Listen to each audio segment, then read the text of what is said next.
Magandang tanghali mga kasangbahay. Ngayon po ay araw ng Biyernes, July 24, 2026. Tayo po ay sabayang napapakinggan sa Radyo La Verdad 1350, ang UNTV Radio. At una sa mga balita ngayong tanghali. Binigyan ng permit para makapag-rally sa Lunes, July 27 ang tatlong grupo kasabay ng ikalimang State of the Nation Address ni Pangulong Ferdinand Marcos Jr. Ngunit may paalala ang Philippine National Police sa mga organizer nito. Mula sa Camp Crame, may report si Lea Ilagan live. Lea, ano ang mga paalala ng PNP sa mga magsasagawa ng kilos protesta sa Lunes? At meron na bang itinakdang parusa sa mga lalabag? Magandang tanghali sa iyo, Ella. Nanawagan nga ang Philippine National Police sa mga organizer ng mga kilos protesta na pangalagaan ang kanilang hanay sa pamamagitan ng pagpigil sa mga mapanusol na maaaring manggulo sa mapayapang mga demonstrasyon sa ikalimang State of the Nation Address ni Pangulong Ferdinand Marcos Jr. Ayon kay Philippine National Police Chief, Police General Jose Melencio Nartates Jr., walang matinong organizer ng kilos protesta ang magpaplanong gawing marahas ang kanilang demonstrasyon at ilagay sa panganib ang kaligtasan ng kanilang mga kasamahan. Sinabi pa ni Chief PNP na tungkulin ng lahat na tiyaking mananatiling payapa ang mga legal na pagtitipon mula simula hanggang sa matapos ito. Ang panawagan ng pinuno ng PNP ay kasunod ng pag-aproba ng pamahalaang lungsod ng Quezon sa mga permit ng tatlong grupo para magsagawa ng mga kilos protesta sa kahabaan ng Commonwealth Avenue sa July 27, kasabay ng zona ng Pangulo. Ang mga grupong nabigyan ng permit ay ang Bagong Alyansa Makabayan, Sanlakas at Better Brighter. Mahigit 20,000 na security personnel naman ang ipapakalat para sa naturang okasyon habang nakikipag-ugnayan ang pulisya sa Metropolitan Manila Development Authority o MMDA para sa pamamahala ng trapiko. Inatasan din ni Chief PNP ang lahat ng pulis na nakatalaga sa seguridad ng zona na mahigpit na pairalin ang maximum tolerance, sundin ang mga itinakdang protocol sa crowd management at igalang ang karapatang pantao sa buong panahon ng kanilang operasyon. Ipinag-utos din ng General ang paggamit ng mga body-worn camera at iba pang kagamitan sa pagre-record sa mga operasyon ng pulisya upang higit na mapalakas ang transparency at pananagutan. Samantala sa mga tahasan namang lalabag sa batas, hindi mangingimi ang pambansang pulisya na arestuhin ang mga ito. Ella? Alright, maraming salamat, Lea Ilagan. Paglaban sa korupsyon pa rin ang pangunahing issue na nais marinig ng mga Pilipino sa darating na State of the Nation Address ni Pangulong Ferdinand Marcos Jr. sa Lunes. Ito ang resulta ng isinagawang survey ng Pulse Asia sa 2,400 respondents na inilabas ngayong araw. Bukod sa anti-corruption efforts, nais rin ng nakararaming Pilipino na marinig sa SONA ang mga plano at hakbang ng pamahalaan sa mga problemang kaugnay sa trabaho, kahirapan, iligal na droga, mababang pasahod at tumataas na presyo ng mga produktong petrolyo. Kabilang din sa mga isyung nais mahanapan ang solusyon ng taong bayan ay may kinalaman sa agrikultura, kriminalidad, juvenile justice at edukasyon. Top concern din nila ang impeachment ni Vice President Sara Duterte at Senate leadership. Naghahanap na ng paraan ang Senado kung paano nila pagsasabayin ang legislative work at impeachment trial ni Vice President Sara Duterte. Isa sa tinitingnang solusyon ng Senate leadership ay ang pag-upa o pagrenta sa ilang conference rooms sa Philippine International Convention Center o PICC. Para sa detalye, makibalita tayo kay Jed Naresina live. Jed, bakit magrerenta ang Senado ng conference room sa PICC? Ella, inaasahang magsasabay-sabay yung mga pagdinig sa Senado once na mag-resume yung sesyon sa darating na Lunes, July 27. At bukod nga doon sa impeachment trial at committee hearings, inaasahang magsisimula na rin yung deliberasyon sa 2027 proposed national budget. Dahil dito, ayon kay Senate President Sherwin Gatchalian, kinakailangan nila ng karagdagang kwarto at espasyo para rito. Posibleng umarkila ang Senado ng ilang conference room sa Philippine International Convention Center o PICC para sa gaganaping mga pagdinig na may kaugnayan sa 2027 proposed national budget. Ayon kay Senate President Sherwin Gatchalian, dahil nagpapatuloy ang impeachment trial ni Vice President Sara Duterte, marami sa committee room sa Senado ang kasalukuyang ginagamit para rito. Aniya, 3 silid na lamang ang natitirang bakante para sa mga regular na legislative hearing. Dahil dito, kailangan nila ng karagdagang pasilidad para hindi rin maantala ang inaasahang pagtalakay sa pambansang budget para sa susunod na taon. Dahil nga papasok ang budget, dahil marami kaming committee hearings na gagawin, nakikita ko na kakailanganin namin mag-rent ng space sa PICC. No? Dahil obviously, nagamit yung aming committee hearings sa committee offices sa impeachment. Bukod sa impeachment trial, nakatagda na ring magsimula ang ikalawang regular na sesyon ng Kongreso ngayong darating na July 27, araw ng Lunes. At dahil nadagdag sa schedule ng Senado ang impeachment trial, nagaganapin tuwing Lunes hanggang Miyerkules mula alas 10 ng umaga hanggang alas 3 ng hapon, itatakda ang mga committee at budget hearings sa araw ng Huwebes at Biyernes. Ella, dahil plano ngang magrenta ng Senado ng ilang conference room sa PICC, hindi inaalis ni Senator Sherwin Gatchalian na kinakailangan rin nila ng karagdagang budget para rito. So sa mga susunod na araw, kapag nagsimula na yung mga committee hearing sa Senado at kasabay nga nito yung regular nilang sesyon at impeachment trial, ayan yung aantabayan na natin kung paano mapagsasabay-sabay ng mga senador yung kanilang mga trabaho. Ayan muna update, balik sa inyo, Ella. Maraming salamat, Jed Neresina.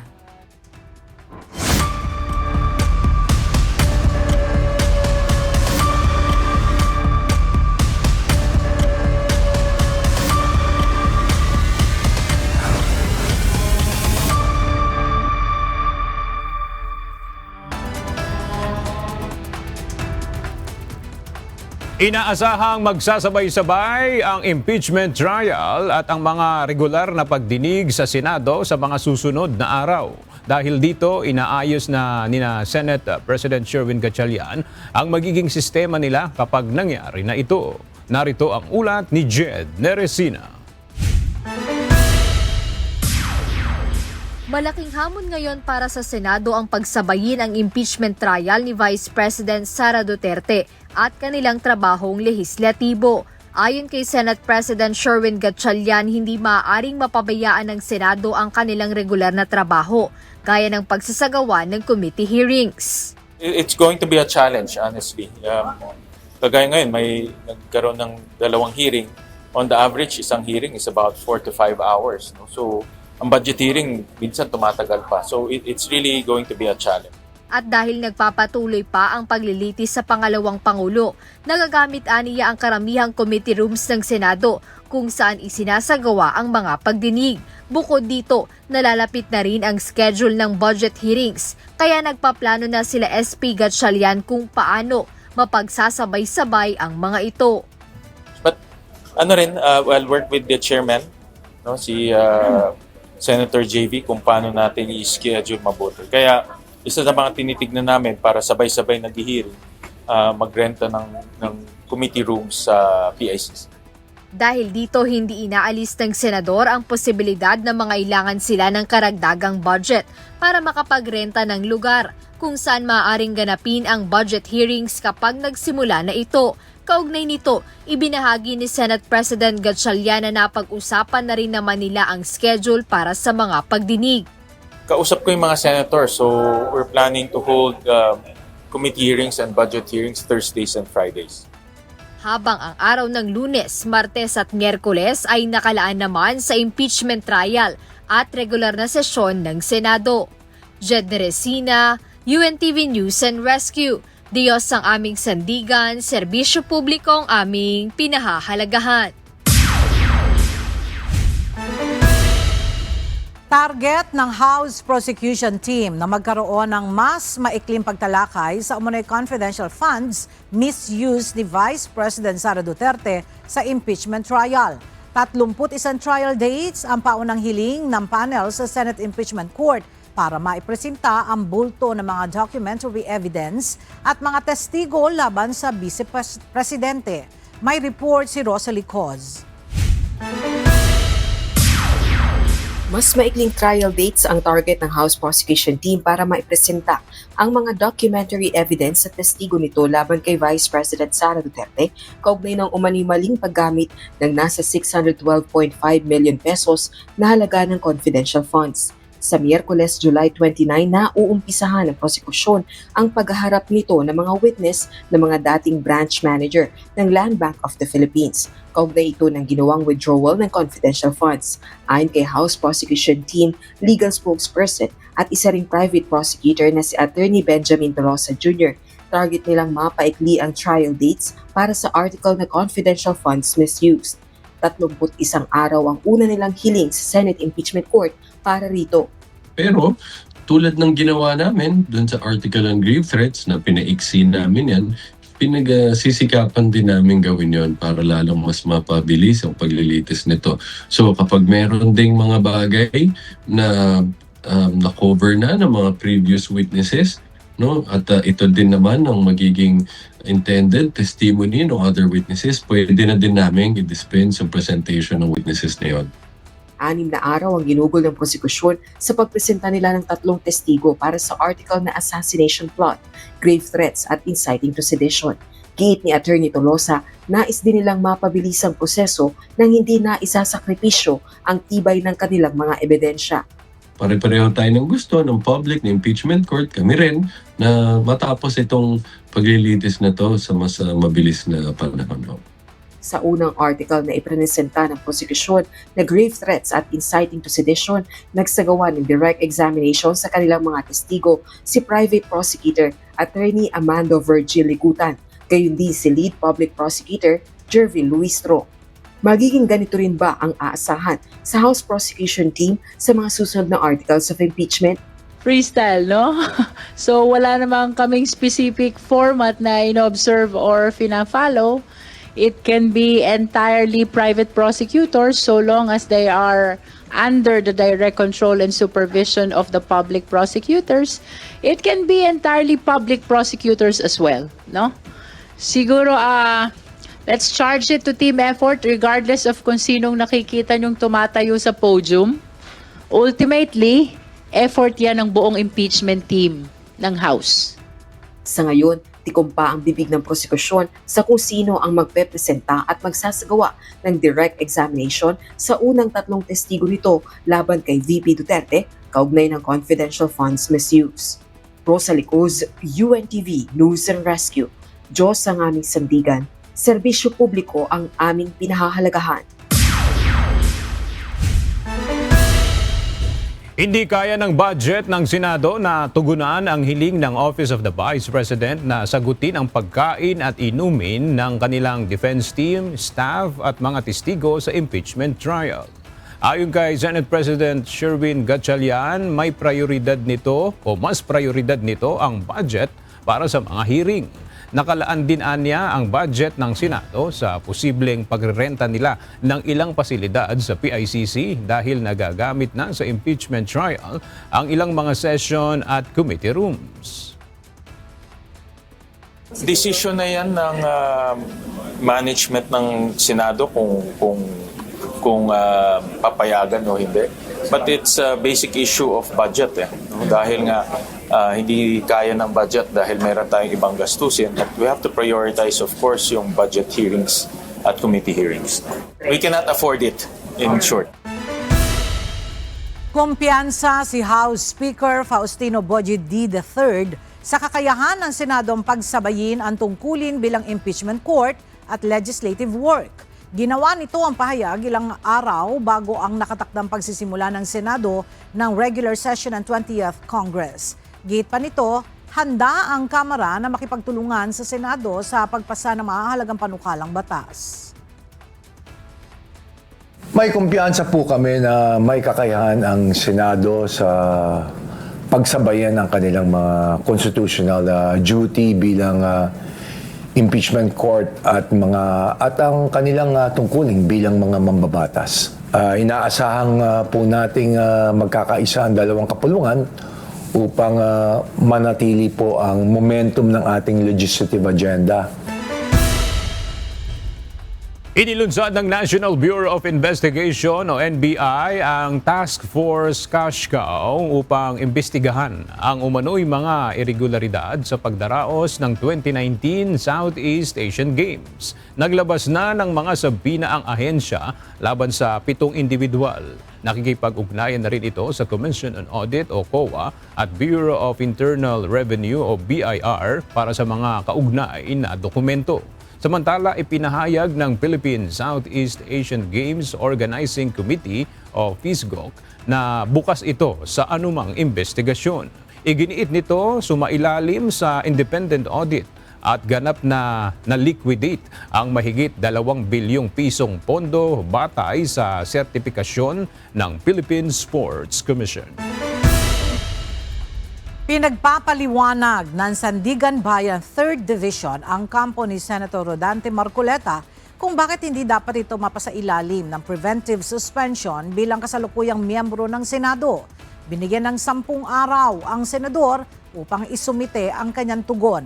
Hawak ng Sandigan Bayan 3rd Division ang kasong plunder ni Senator Marcoleta, gayon din ang kaso nitong paglabag sa Presidential Decree No. 46 o nagbabawal sa mga opisyal ng gobyerno na tumanggap ng mga regalo. Inaasahang isasagawa ang pre-trial ng mga kaso sa August 10, 2026. Tungkol sa global economic at security issues, kabilang na ang mga pinakahuling pangyayari sa South China Sea ang naging laman ng pag-uusap nila Pangulong Ferdinand Marcos Jr. at US President Donald Trump kahapon, July 23. Ayon naman kay Presidential Communication Office Secretary Dave Gomez, tiniyak ni President Trump kay PBBM na babanggitin niya ang mga concern ng Pilipinas sa susunod niyang pakikipag-usap kay Chinese President Xi Jinping. Wala pang detalyeng ibinigay kung kailan ang susunod na pakikipagpulong ng US President sa Pangulo ng China. Ang naturang phone call ng dalawang lider ay nangyari matapos ang pakikipagpulong ni PBBM kay US Secretary of State Marco Rubio at kinumpirma rin ito ni US Ambassador to the Philippines, Lee Lipton.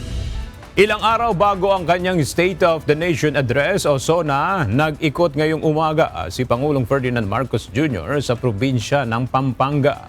Ilang programa at proyekto ng pamahalaan ang kanyang ininspeksyon doon. Ang detalye ng balitang yan ihahatid ni Nel Maribohoc live. Nel, ano yung mga proyekto ng Pangulo at ano yung mga proyekto na binisita ni Pangulong Marcos? Yes, hanggang ngayong alas 11 ng umaga ay pinangunahan ni Pangulong Ferdinand Marcos Jr. ang inaugurasyon ng DOH JPL Children's Medical Center dito sa Prince Balagtas Avenue, Clark Freeport Zone dito sa Pampanga. Aabot sa mahigit 300 million pesos ang inilaan na pondo sa pagtatayo ng specialty hospital na ito. Binisita ni Pangulong Marcos din itong mga batang cancer patients na nandito sa bagong ospital. Katatapos lang itong talumpati ng Pangulo dito sa inaugurasyon ng ospital. At bago nito, in-inspection muna ni Pangulong Marcos ang Pampanga Food Security Complex sa munisipalidad ng Lubao. Ang 465.76 million pesos integrated rice processing facility ay pinondohan ng Pampanga Provincial Government, PhilMec at Agriculture Department. Dinisenyo ang pasilidad para sa buong post-harvest value chain. Ang food security complex, ang mga ngasiwa ng farmer accreditation, pagbili ng palay, pagpapatuyo, milling, pag-iimbak hanggang sa distribusyon ng bigas. Magkakantabay tayo ng press briefing ng Pangulo kung magkakaroon after nitong naging kanyang talumpati dito sa inaugurasyon ng DOH JPL Children's Medical Center dito sa Clark, Pampanga. Yan muna ang ating update. Balik sa iyo, Aga. Maraming salamat, Nel Maribo. Umaasa si Ombudsman Crispin Remulla na darating ang panahon na hindi nakakailanganin ang Office of the Ombudsman na magpapanagot sa mga public official na nasasangkot sa katiwalian sa bansa. Giit ng opisyal, hindi tagapagligtas ang kanilang tanggapan kundi tagapagpatupad ng tungkulin kasabay ng paghikayat sa mga kabataan na makilahok sa laban kontra katiwalian sa pamamagitan ng Legal Internship Program. The ultimate victory, as I always said before, is that we will render ourselves obsolete. Na hindi na kailangan ang ombudsman later on because the culture is very strong. It's not that we want to become the saviors of this country. It's nothing, it's not the kind of thought that we are messiahs. But the fact that we do our job should be enough to make this country move forward. When people know that it's not all right to be corrupt. Isinagawa ni Ombudsman Remulla ang kanyang pahayag sa harapan ng mga graduates ng unang batch ng Legal Internship Program ng tanggapan. Isasagawa bukas ng Commission on Elections o COMELEC ang isang plebisito sa Parañaque City. Pagbobotohan ng mga residente ang pagpapatibay ng City Ordinance No. 2023-19. Layunin nitong alamin kung sang-ayon ang mga rehistradong botante sa pagbabago at pag-aayos ng mga hangganan o territorial boundaries ng 5 barangay sa lungsod, ang Baclaran, Tambo, Dongalo, La Huerta at San Dionisio. Gagawin ito upang magkaroon ng malinaw at opisyal na probisyon sa mga teritoryo ng 5 barangay, lalo na sa mga bahaging nadagdag dahil sa mga reclaimed area sa kahabaan ng Manila Bay. Samantala, magkakaroon pa rin ng early voting hour para sa mga nasa vulnerable sector tulad ng mga matatanda at buntis. Sagot naman ng Parañaque LGU ang pondo ng plebisito. Patuloy na pinalalalim ng Pilipinas at Sweden ang kanilang ugnayan sa larangan ng depensa kasabay ng muling pagtitiyak ng suporta ng European Union sa 2016 Arbitral Award at sa pagpapatupad ng international law sa West Philippine Sea. Narito ang report ni Ryan Lacanlale. Mas matibay na kooperasyon sa depensa, maritime security, cybersecurity at modernisasyon ng sandataang lakas.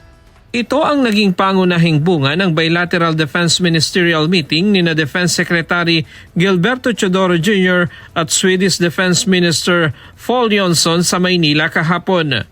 Ayon kay Jonsson, nakikita ng Sweden ang malaking potensyal na palawakin ang pakikipagtulungan sa Pilipinas sa larangan ng maritime surveillance, cybersecurity, space technology, hybrid threats at defense innovation. We are eager to deepen our bilateral cooperation with the Philippines as well, and we think there's great potential to doing that. Binigyang diin din ng Sweden official ang matatag nitong suporta sa rules-based international order, freedom of navigation at sa United Nations Convention on the Law of the Sea o UNCLOS. Kasabay nito, muling tiniyak ng Sweden ang buong suporta nito sa posisyon ng European Union kaugnay ng 2016 Arbitral Award na pabor sa Pilipinas. We stand firmly behind the EU's position on this. Is an ironclad commitment also for Sweden in regards to the 10-year announcement of these matters as well. So let me just be crystal clear on that one. Nagpasalamat naman si Defense Secretary Gilberto Teodoro Jr. sa suporta ng Sweden sa arbitral ruling ng walang hinihinging kondisyon.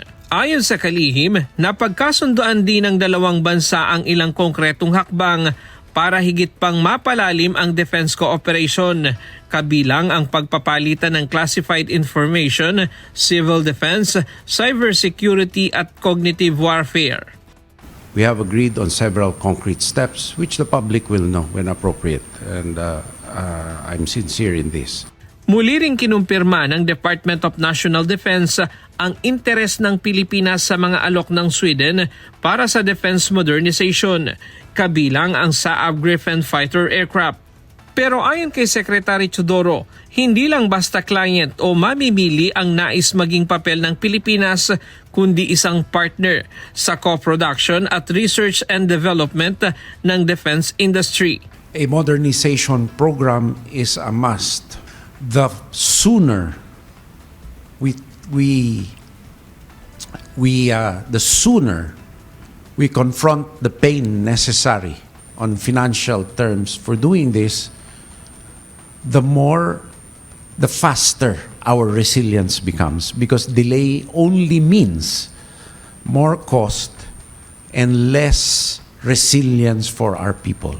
We are also looking for partners and not be clients. Gayunman, sinabi ni Johnson na nasa Pilipinas ang pinal na desisyon at handa ang Sweden na maging pagmatagalang strategic partner at hindi lamang supplier ng kagamitang militar. Sinabi naman ng kalihim na rerepasuhin ang pamahalaan ng modernization program ng Armed Forces upang matiyak na ang anumang bibilhing kagamitan ay ang pinakaangkop at may sapat na suporta para sa pangmatagalang operasyon. Kasabay nito, nanawagan siyang pabilisin ang pamumuhunan sa depensa upang mapalakas ang kakayahan ng bansa sa harap ng magabanta sa seguridad. Sa usapin naman ng pinakahuling insidente sa Ayungin Shoal, muling iginiit ng Sweden ang kahalagahan ng paggalang sa international law, freedom of navigation at UNCLOS. Muli namang binigyang diin ni Secretary Teodoro na naninindigan ng Pilipinas sa pagtatanggol sa ating soberanya at sa mga karapatan sa West Philippine Sea. Sa nalalapit na ika-80 anibersaryo ng diplomatic relations ng Pilipinas at Sweden, target ng dalawang bansa na higit pang palawakin ang kanilang defense partnership sa maritime security, disaster resilience, defense technology at iba pang larangan ng seguridad. Ryan Lacanlale, UNTV News and Rescue. Diyos ang aming sandigan, serbisyo publiko ang aming pinahahalagahan. Naaresto ng National Bureau of Investigation ang isang lalaki sa Quezon City na sangkot umano sa paggawa ng peking birth certificate. Mula sa Pasay City, ang detalye ihahatid ni Benedict Samson live. Benedict, paano nalaman ng NBI ang iligal na gawain ng naturang suspect? Magandang tanghali, Aga. May natanggap umanong ulat ang National Bureau of Investigation mula sa isang complainant patungkol sa ginagawang peking birth certificate ng suspect. Matapos matanggap ang ulat, kaagad na nagsagawa ng entrapment operation ng NBI Counter-Terrorism Division kung saan nakipag-transaction sila sa suspect. Ayon sa NBI, iligal na nagpaproseso ng birth certificate ang suspect kung saan hinihingi nito ang ilang impormasyon tulad ng pangalan, birth date, pangalan ng magulang at iba pa. Gumagamit din umano ng tinta at QR code mula sa Philippine Statistics Authority o PSA ang suspect para sa paggawa ng peking birth certificate. 5,000 pesos ang hinihinging bayad ng suspect, ngunit humingi muna ito ng 1,000 pesos bilang down payment. At matapos nga maiabot ang mark money ay dito na inaresto ang suspect. Aga sa ngayon ay nasa kustodiya na ng NBI ang suspect na maharap sa reklamong paglabag sa falsification of public documents by private individual. At yan muna ang ating update mula rito sa Pasay City. Balik sa inyo dyan, Aga. Benedict, yung suspect na ito, based dito sa report, isa yung hinuli ng NBI. Bukod dito sa suspect, meron bang iba pa na kumbaga kinanta itong suspect na ito o mga iba't ibang location na kinaroroonan nila, Benedict? Aga sa ngayon, wala pang sinasabi ang NBI patungkol nga sa mga posibleng kasabwat nitong ang naaresto nilang suspect. At nagpaalala rin ng NBI sa publiko na iwasan na yung pakikipagtransaksyon sa mga ganitong individual at maaari namang lumapit sa mga ahensya ng gobyerno para makakuha ng mga legal na dokumento. Aga. Gumagamit ito ng QR code, Benedict, based dito sa bahagi ng iyong ulat. Kapag in-scan ba itong QR code na ginagamit nitong suspect, ano yung particular na lumalabas if ini-scan nila yung QR code?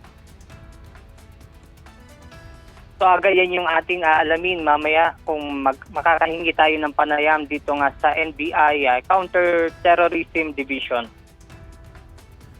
Alright. Okay, maraming salamat, Benedict Samson. Guilty ang naging hatol ng Sandigan Bayan kay Janet Lim Napoles para sa 10 counts ng kasong malversation of public funds through falsification of document. May kinalaman ang kasong ito sa umano'y maanumalyang paghingi niya ng 50 million pesos sa 10 non-government organizations o NGO para umano sa farm inputs. Abangan ang kabuuan ng detalye mamaya sa Ito ang Balita, alas 5:30 ng hapon. Sa kabilang pag-uusap ni Pangulong Ferdinand Marcos Jr. at Chinese Ambassador to the Philippines, Jing Kuan, hindi pa rin natapos ang mga usapin, partikular sa naging kasunduan ng dalawang bansa sa pinag-aagawang teritoryo sa West Philippine Sea. Narito ang ulat ni Ryan Lacanlale. Sa mahigit isang oras na pagpupulong ni President Ferdinand Marcos Jr. at Chinese Ambassador Jing Chuang sa Malacanang noong Martes, July 21. Binigyang diin ng Pangulo na ayaw na niyang maulit pa ang mararahas na insidente sa pagitan ng mga tauhan ng Pilipinas at China sa Ayungin Shoal. Ipinatawag ng Pangulo ang Chinese envoy kasunod ng marahas na insidente noong July 20 kung saan may mga sundalong Pilipinong nasugatan matapos hampasin ng mga tauhan ng Chinese Coast Guard habang nagsasagawa ng misyon sa Ayungin Shoal. Actually, tumagal ang meeting ng 1 oras at 20 minutos. Yes, at nag-usap sila at ang nais na mangyari dito ng Pangulo ay hindi na maulit ang mga pangyayari at ma-reset sana ang relasyon ng China at ng Pilipinas sa mas magandang pakikipag-ugnayan. Maayos namang tinanggap ng Chinese Ambassador ang pakiusap ng Pangulo at sinabing kapwa naging mahinahon at walang sisihang nangyari sa kanilang pag-uusap. Sa kabila nito, hindi pa rin maiwasan ng Department of Foreign Affairs na sumagot sa claim ng Chinese Embassy na lumabag ang Pilipinas sa Provisional Understanding dahil sa umano'y mga konstruksyon sa BRP Sierra Madre. No, there is no mention of that undertaking in the Provisional Understanding. Ayon sa DFA, ang Provisional Understanding ay nilikha lamang upang maiwasan ang hindi pagkakaunawaan at ang mga aksidente sa mga rotational at resupply mission sa Ayungin Shoal. Iginiit din ng kagawaran na bahagi pa rin ng teritoryo ng Pilipinas ang naturang lugar batay sa UNCLOS at 2016 Arbitral Award. Kaya may ganap na karapatan ng Pilipinas na magpanatili at magkumpuni ng mga pasilidad dito na hindi na kailangang humingi pa ng pahintulot sa China. Ito'y bagay na binigyang diin ni Defense Secretary Gilberto Chodoro Jr. Talaga, hindi dapat nila pakialaman yun. No? Pangalawa, wala silang karapatan talaga na nandoon sila. Walang hiya. Hindi na ako dapat magpigil eh. Kasi kailangan na meron ng, galit na ang taong bayan. Hindi na natin pwede itong walisin sa ilalim ng silong. No? Lantaran na to eh. Inuunggoy na tayo eh. Binatikos din ng kalihim ang Chinese Ambassador dahil umano sa paglabag sa pinagkasundoang huwag munang isapubliko ang nilalaman ng pag-uusap nila ni Pangulong Marcos. I believe there was an agreement to embargo the contents of the conversation, but the Chinese ambassador was the first one to violate that embargo by having that ambush interview right after the talk. And after that, he claims the next day that there was an agreement not to talk about it after he already talked about it. I must call that out. Ayon sa Defense Chief, paulit-ulit nang nababali ng Beijing ang mga napagkakasunduan nito sa Pilipinas at sinabing bahagi ito ng mas malawak na estratehiya ng China sa rehiyon.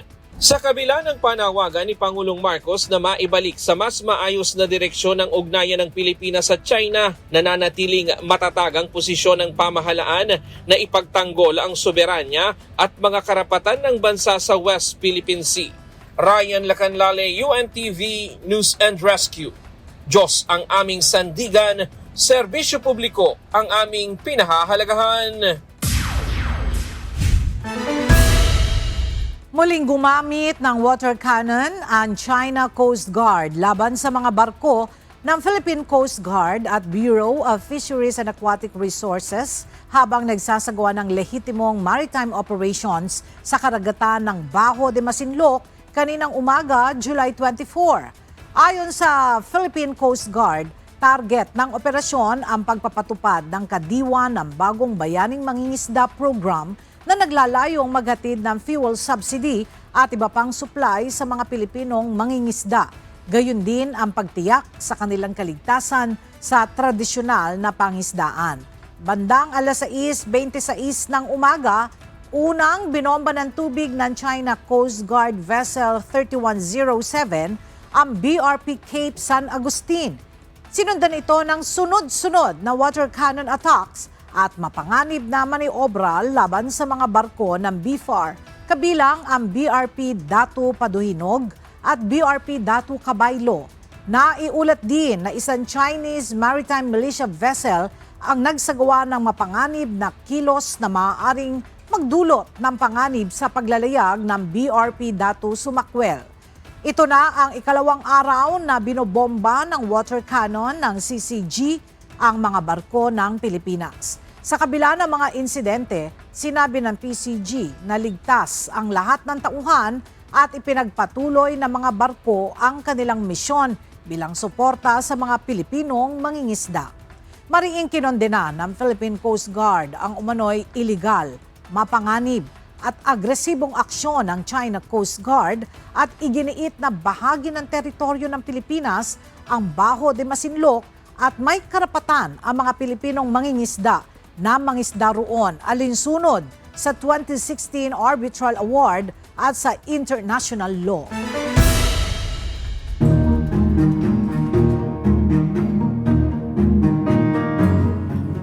Agad na rumisponde ang mga tauhan ng Philippine Coast Guard sa insidente ng baha sa Purok Riverside, Barangay Cablacan, Maasim, Sarangani nitong Huwebes, July 23. Pagdating sa lugar, agad na nagsagawa ang Coast Guard Disaster Response Group o DRG ng evacuation assistance sa mga residenteng naapektuhan habang patuloy na minomonitor ang pagtaas ng tubig. Nagtalaga rin ang Coast Guard Substation o CGSS ng mga tauhan sa Cumaba Bridge sa Barangay Canalo upang tiyakin ang kaligtasan ng publiko matapos itong pansamantalang hindi madaanan dahil sa malakas na ulan at pagtaas ng level ng tubig. Sa kabuuan, ligtas na nailikas ng PCG ang humigit kumulang 60 pamilya o 240 na individual patungo sa mas ligtas na lugar. Wala namang naitalang nasawi o nasugatan sa insidente. Nakumpiska ng Philippine Coast Guard ang humigit kumulang na 7.1 million pesos na halaga ng smuggled na sigarilyo sa isang anti-smuggling operation sa west coast ng Zamboanga City kahapon, July 23. Ayon sa Coast Guard District Southwestern Mindanao o CGDSWM, naganap ang seizure sa baybayin ng Barangay Kawit matapos makatanggap ng intelligence report na may mga smuggled cigarettes na inaangkat mula sa isang motorboat. Agad tumakas ang mga smuggler patungo sa karagatan nang dumating ang mga tauhan ng PCG at tuluyang iniwan ang mga kontrabando. Nabigo naman ang PCG na maharang ang bangka dahil sa malalakas na alon. Dinala ang kontrabando sa Coast Guard Station, Zamboanga para sa inventory at pag-turnover sa Bureau of Customs para sa karagdagang investigasyon. Nagdulot ng panibagong paghihirap sa mga residente ng Sarangani at General Santos City ang malakas na pag-ulan na dulot ng habagat na pinalakas ng bagyong Quiapo. Dahil sa pagbaha at pag-apaw ng mga ilog, ilang pamilya ang inilikas habang nasira rin ang ilang infrastruktura doon. May report si Alan Mananzala.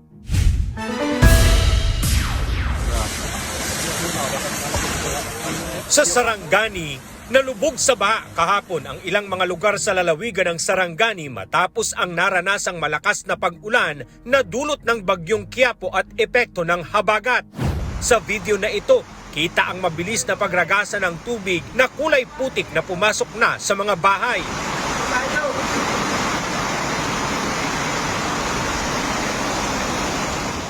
Nabitak naman ang tulay na ito sa bayan ng Malapatan dahil sa matinding pagragasa ng tubig sa ilog dahil sa malakas na pag-ulan. Dahil dito, stranded ang mga motorista dahil sa pinsalang tinamo ng tulay. Sa video na ito nakuha ni Christian Seryosa, kita naman ang pagkukumahog ng mga residente sa paglikas mula sa isang sitio sa Maasim dahil sa mabilis na pagtaas ng tubig sa ilog. Bayayan niyo! Sa Manila, uy! Makita pa man ang gamit! Sa tindi ng baha, kinakailangang ilikas ang ilang mga residente at dalhin sa mga evacuation center. Maraming residente ang nanlulumo sa kanilang sinapit, lalo pa at nagsisimula pa lamang rin silang makabangon mula sa epekto ng magnitude 7.8 na lindol na tumama sa kanilang lugar noong nakaraang buwan. Malakas na pag-agos naman ang tubig dulot ng walang tigil na pag-ulan ang naranasan ng mga residente sa Barangay Kalumpang, General Santos City kahapon. Sa Facebook post ni Biyahe ni Edmond, makikita ang mabilis na pagragasa ng tubig sa ilog malapit sa ilang mga bahay na nakatayo sa gilid ng purok puting bato, Balunto, Kalumpang sa General Santos City. Sa kuhang video naman ni Norlene Iskak, makikita ang pagbaha sa naturang barangay. Aniya, di pa man sila tuluyang nakakabangon sa matinding epekto ng magnitude 7.8 na lindol, isang panibagong pagsubok umano sa kanilang mga buhay ang bahang idinulot ng habagat. Nauna na rito ang pagpapatupad ng forced evacuation dahil sa palalang epekto ng sama ng panahon. Alan Manansala, UNTV News and Rescue. Diyos ang aming sandigan, serbisyo publiko ang aming pinahahalagahan.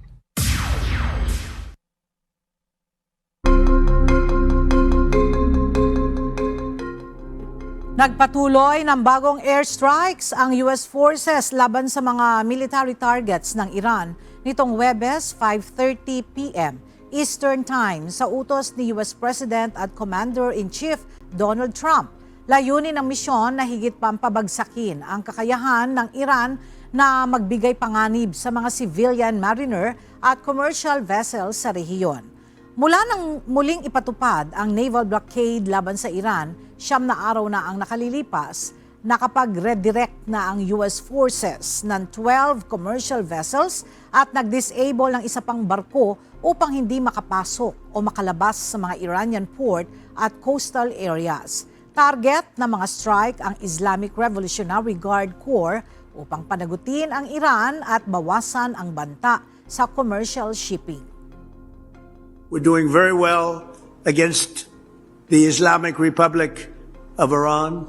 We're doing extremely well. They would like to do something, but I say they're not ready yet. They need more of the same. They're not ready yet. They got some evil intentions. We cannot let them have a nuclear weapon. If we did all this that I'm talking about your data centers, isn't that important? When they start blowing away communities one by one, we cannot let them ever even think about having a nuclear weapon. Isang napakalaking sunog ang sumikla bandang alas 10:50 kagabi sa Selangor Wholesale Market sa Seri Kembangan, Malaysia. Mabilis kumalat ang apoy bunsod ng malakas na hangin na nagdulot ng malawakang emergency response. Umabot sa 68 tauhan ng Malaysian Fire and Rescue Department at 67 volunteer firefighters ang rumisponde. Sa loob ng nasunog na pasilidad, mayroong humigit kumulang 2,000 methane gas canisters na nagdulot ng ilang pagsabog. Nakontrol ang sunog bandang 1:20 a.m. ngunit patuloy ang operasyon sa 3 warehouse sa likuran ng pasilidad. Wala namang napaulat na nasawi o nasugatan sa naturang sunog at napigilan din ng mga bumbero na madamay ang main wholesale market building. Alright, so lahat tayo excited na sa darating na Lunes dahil ito na ang ikalimang SONA ng Pangulong Bongbong Marcos at syempre nag-aabang sila kung ano ba ang mga ipapahayag ng ating Pangulo. Dahil marami din ang umaasa dahil nung last year na SONA ni PBBM ay inihayag niya yung tungkol sa flood control projects, no? At doon niya sinabi na mahiya naman kayo. Kaya I'm sure lahat ng mga manonood sa Monday, yun ang aabangan ko. Ano ba ang follow-up ngayon nun? At based nga dito sa Pulse Asia, di ba? Talagang number 1 na inaabangan na topic na inaabangan ng mga kababayan natin na gusto nilang marinig na sabihin ng ating Pangulo ay patungkol talaga dito sa paglaban sa korupsyon.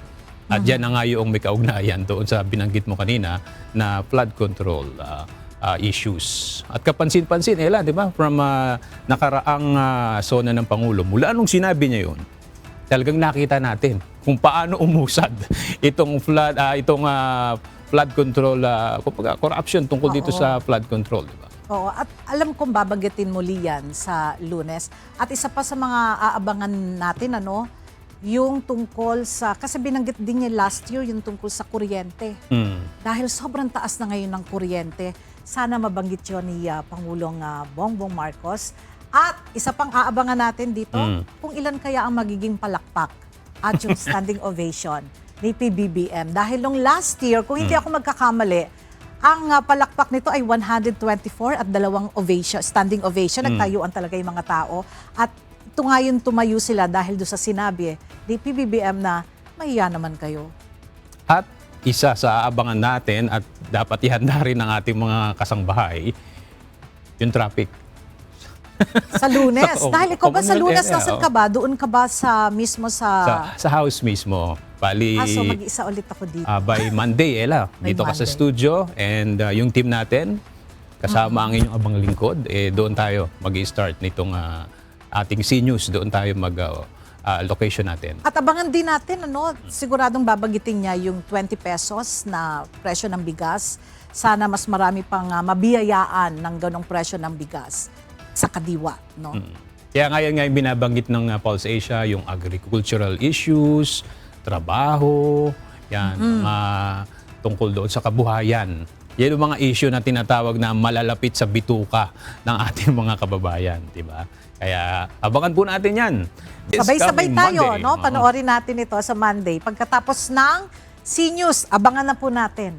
And we are hoping na ang ating bayan ay talagang patuloy tayong umusad sa kabila ng marami tayong na-encounter ng mga problema talaga, di ba? Kaya ang mahalaga talaga dito, tulong-tulong tayo at sama-sama tayong manalangin at umasa sa salita po ng Diyos. At ito nga, tungkol po sa ating salita ng Diyos na iiwan po namin sa inyo sa pagkakataon pong ito mula sa Aklat ng Awit, Kapitulo 46, versikulo 2, na nagsasabi, "Kaya't hindi tayo matatakot, bagaman ang lupa ay mabago at bagaman ang mga bundok ay mangaglipat sa kagitnaan ng mga dagat."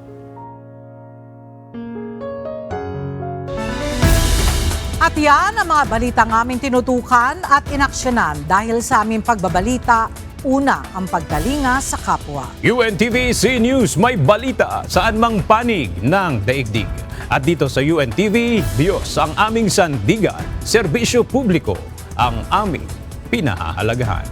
Magandang tanghali at Happy Weekend!